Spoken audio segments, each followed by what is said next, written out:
മലയാളികളുടെ പ്രിയ നടൻ അന്തരിച്ചു. കണ്ണീരോടെ സിനിമാ ലോകവും സീരിയൽ ലോകവും.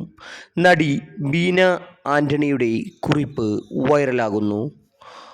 ഒരുപാട് തവണ നേരിട്ട് തന്നെ പറഞ്ഞിട്ടുണ്ട്, ജീവിതം കൈവിട്ടു കളയല്ലേ എന്ന്. ഇനിയൊന്നും പറഞ്ഞിട്ട് കാര്യമില്ല, എല്ലാം അവസാനിച്ചു. സിനിമ സീരിയൽ താരം വിഷ്ണുപ്രസാദിന് അന്ത്യാഞ്ജലി അർപ്പിച്ച് നടി ബീന ആന്റണി. ജീവിതം കൈവിട്ട് കളയരുതെന്ന് പലതവണ പറഞ്ഞതാണെന്നും ഇനിയൊന്നും പറഞ്ഞിട്ട് കാര്യമില്ലെന്നും ബീന വ്യക്തമാക്കി.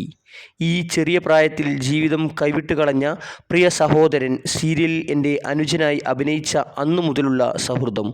ഒരുപാട് തവണ നേരിട്ട് തന്നെ പറഞ്ഞിട്ടുണ്ട്, ജീവിതം കൈവിട്ട് കളയല്ലേ എന്ന്. ഇനിയൊന്നും പറഞ്ഞിട്ട് കാര്യമില്ല, എല്ലാം അവസാനിച്ചു. പ്രിയ സഹോദരന് വിട, നിത്യശാന്തി ലഭിക്കട്ടെ എന്നാണ് ബീന ആന്റണി ഇൻസ്റ്റാഗ്രാമിൽ കുറിച്ചത്. പ്രിയ നടൻ വിഷ്ണുപ്രസാദ് കരൾ രോഗത്തെ തുടർന്ന് ദീർഘനാളുകളായി ചികിത്സയിലായിരുന്നു. എറണാകുളത്തെ സ്വകാര്യ ആശുപത്രിയിൽ ഇന്നലെ രാത്രിയോടെയാണ് മരണം സംഭവിച്ചത്. സംസ്കാരം നാളെ നടക്കും. നടൻ കിഷോർ സത്യ ഫേസ്ബുക്കിലൂടെയാണ് മരണവിവരം പുറത്തുവിട്ടത്. വിഷ്ണുപ്രസാദിന്റെ കരൾ മാറ്റിവെക്കൽ ശസ്ത്രക്രിയക്കുള്ള ഒരുക്കത്തിലായിരുന്നു കുടുംബം. കരൾ നൽകാൻ മകൾ തയ്യാറായിരുന്നു. ചികിത്സയ്ക്കായി ഭീമമായ തുക കണ്ടെത്താനുള്ള ശ്രമത്തിലായിരുന്നു. ഇതിനിടയിലാണ് മരണം സംഭവിച്ചത്. ആദരാഞ്ജലികൾ.